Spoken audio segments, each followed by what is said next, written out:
ఇది నువ్వే చెప్పు ప్రభుత్వంగా, రెండు కలెక్షన్ పెట్టుకో, ఇటు పక్కన ఒక పక్కన, ఇటు పక్కన ఒక పక్కన, డబ్బులు నువ్వు 48 గంటలు వేసి పడే దేవుడు అవుతావు. డబ్బులు టైంకి పడుతున్నాయి కానీ రైతుకి అందట్లేదని కదా ఇప్పుడు గొడవ అంతా. మధ్యలో బ్రోకర్ల రాజ్యం నడుస్తుందని కదా. ఖచ్చితంగా ఈ దఫా మాత్రం పర్ఫెక్ట్ డబ్బులు పట్టంలో, కానీ రైతు దగ్గర నుంచి కలెక్ట్ చేసుకోవట్లేదు ప్రభుత్వం.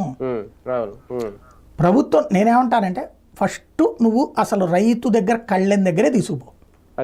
ప్రతి రైతు సేవా కేంద్రం దగ్గరికి 2 లారీలు ఇచ్చేసి పట్టుకొచ్చేయండి మీరు అందరంటే ఎవడొద్దన్నాడండి.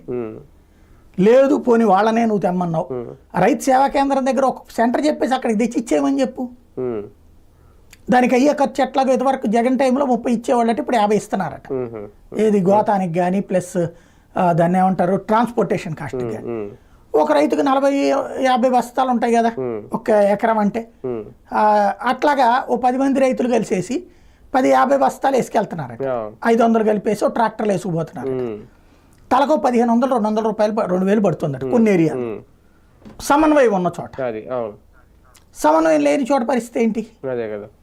ఇంకోటి అక్కడ ఏం జరుగుతుంది మధ్యలో ఏం లేండి, నిలువెత్తు దోపిడీకి రైతుకు గురయ్యేది ఎక్కడంటే బ్రోకర్తో. అక్కడ లేట్ చేస్తుంటే తగ్గించి తీసుకోవడం అనేటటువంటిది ఇది బహిరంగ రహస్యం.